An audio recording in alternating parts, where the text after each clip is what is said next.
Agus céad seacht an Buachaill Caol Dubh ús a bhéin bhaisint nó Dathúil léinach grúcht an glís grú an néhrach gan rois Dathúil néta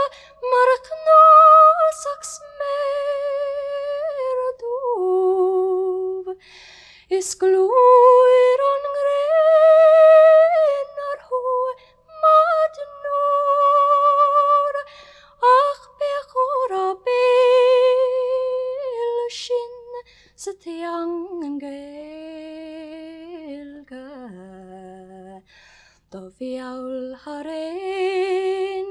rod Buachaill lo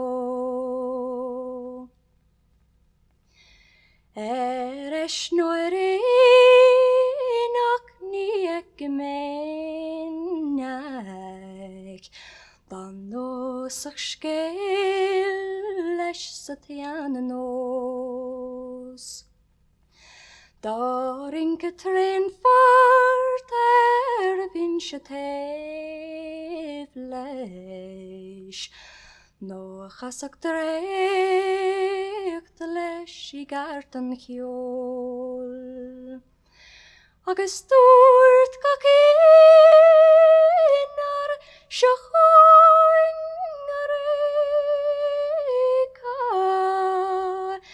beg bair a lécha sean sa go fáil nuair is cúthail léman an Buachaill Caol Dubh Sach man gléistan lec an spór